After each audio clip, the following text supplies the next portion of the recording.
आप सभी को जय सतगुरु। आज फिर से रूहानी पथिक में आप सबका हार्दिक स्वागत और अभिनंदन है। एपिसोड हुजूर महाराज जी की कहानी का एपिसोड 15 आप तक पहुंच रहा है।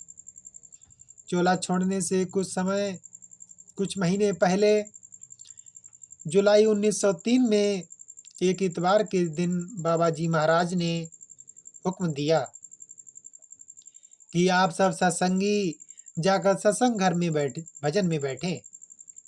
आप खुद नहीं गए, बीबी रुक्को तथा एक और सत्संगी भी नहीं गए।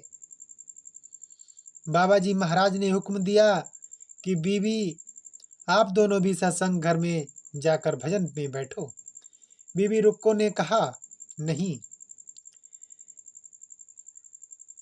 आप जाएंगे तो हम भी जाएंगे, आप चलकर सत्संग करो। बाबा जी बोले, तू जा तो सही, सत्संग करने वाला वहां बैठा है। बाबा जी के हुक्म देने पर बीबी रुक्को उस सत्संगी के साथ गई। सत्संगी तो बाहर खड़ा रहा और बीबी रुक्को सत्संग घर में गई। जब सत्संग घर के अंदर पैर रखा तो वह बोल उठी, यह क्या मौज बदल गई है। और वहीं से वापस लौट आई। बाबा जी के पास आकर बोली, ना चाचा जी के दर्शन हुए, ना आपके दर्शन हुए। वहां तो बाबू सावन सिंह जी आसन पर बैठे हुए हैं। इस पर बाबा जी महाराज ने फरमाया, बीबी हुक्म मानो। और फिर फरमाया, जिस दिन बाबू सावन सिंह पहले दिन बाबू कहन सिंह के साथ सत्संग में आए थे, उसी दिन मैंने तुमसे कहा था कि यह पिछला अंकुरी है, इससे स्वामी जी महाराज परमार्थी काम लेंगे और अभी इस बात को छिपाए रखना। इसके बाद बीबी रुक्को ने सब सत्संगियों से कहा कि सब फिर से भजन में बैठो। तब सब दोबारा भजन में बैठे। जब भजन से उठे तो बीबी रुक्को ने सच पूछा, ठीक ठीक और सच सच बताओ, आज किसके दर्शन हुए हैं। तो सब सत्संगियों ने कहा कि बाबू सावन सिंह जी के दर्शन हुए हैं। इस प्रकार बाबा जी महाराज चोला छोड़ने से कई महीने पहले से अपने जाने के और हुजूर सावन सिंह जी को अपना जानशीन नियुक्त करने के साफ इशारे देते रहे। उन्हीं दिनों इन बातों को सुनकर एक सत्संगी ने बाबा जी महाराज से कहा कि मैं आपके सिवाय किसी को नहीं मानूंगा। इस पर बाबा जी महाराज ने फरमाया कि तुम लोगों का कभी उद्धार नहीं होगा। जब सत्संगी ने हाथ जोड़कर अर्ज की कि हे सच्चे पातशाह, मैं तो बहुत भूला हुआ हूँ, कृपा करके अपनी बात समझाइए। बाबा जी ने जवाब दिया, प्रत्यक्ष बैठे संत जिसे अपना जानशीन मुकर्रर करते हैं, वह उन्हीं का स्वरूप होता है। फिर फरमाया, जिसे मैं मुकर्रर करूंगा वह मुझसे भी तेज होगा। मैं गुप्त रहा हूं और वह प्रकट रहेगा। मैं तो हर एक का लिहाज रखता था, वह परमार्थ के सिवा किसी से मेल जोल नहीं रखेगा। फिर बाबा जी ने कहा, संत मत की किसी को समझ नहीं आई, जिसे संत खुद समझ देंगे वही समझेगा, जीव को क्या खबर है। एक सत्संगी ने पूछा, वही समझेगा। एक सत्संगी ने पूछा कि संत एक से दूसरे चोले में किस प्रकार समा जाते हैं। इस पर बाबा जी ने फरमाया कि जिस तरह जल में मिश्री समा जाती है, जल का रंग नहीं बदलता और स्वाद बदल जाता है। चोला छोड़ने से 3-4 महीने पहले बाबा जी ने भाई सुरैण सिंह और भाई मग्घर सिंह को नाम दिया। ये दोनों बहुत समय तक सत्संग में हुजूर महाराज सावन सिंह जी के पाठी का काम करते रहे। 26 दिसंबर 1903 को बाबा जी ने ज्योति जोत समाने से 3 दिन पहले लाला मंगत राय जी को नामदान बख्शा। लाला मंगत राय जी हुजूर के सबसे पहले सेक्रेटरी थे।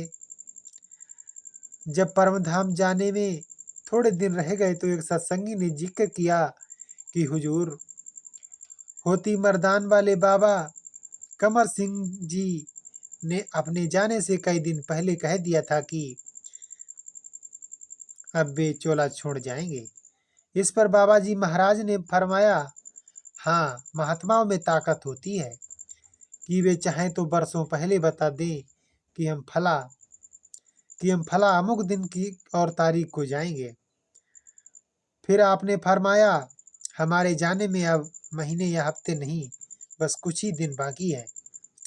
यह सुनकर संगत की आंखों से आंसू बह चले। भाई मिल्खी राम ने रुंधे हुए कंठ से पूछा, हुजूर हमें किसके सुपुर्द कर चले हैं? बाबा जी महाराज ने उत्तर दिया, तुम लोग कोई फिक्र ना करो, हमारे बाद बाबू सावन सिंह काम करेंगे। उसका मुझसे चौगुना तप तेज होगा। हमारी कमाई के जौहर हमारे जाने के बाद जाहिर होंगे। बाबू सावन सिंह के द्वारा लाखों जीवों का उद्धार होगा। गांव गांव और शहर शहर में राधा स्वामी नाम गूंज उठेगा। बाबा जी महाराज के अंतिम दिनों का सारा हाल बीवी रुक्को और मिल्खी राम जी समय समय पर हुजूर महाराज सावन सिंह जी तक पहुंचाते रहे। आपने 25 अक्टूबर 1903 के पत्र में बीवी रुक्को बताती हैं कि बाबा जी का ख्याल 3-4 दिन से अंतर में ही अधिक रहता है और फरमाते हैं कि अब वृत्ति ऊपर की ओर जाती है और नीचे नहीं उतरती। जब वचन करते हैं तो अच्छी तरह समझाते हैं, फिर सूरज चढ़ा लेते हैं और ना कोई बीमारी है, ना कुछ तकलीफ है, ना कुछ दवा ही करते हैं। और एक समय बीवी देवा महाराज जी के पास दर्शन के लिए गई तो हुक्म फरमाया कि अब बाबू सावन सिंह को पकड़ो। 28 अक्टूबर 1903 को में ठाटपुर वाले सत्संगी भाई मिल्खी राम जी सत्संग में आए तो बाबा जी महाराज ने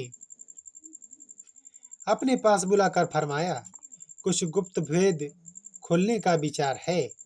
यह वचन स्वामी जी महाराज के हुक्म से बोलता हूँ, सो तुम लिखो।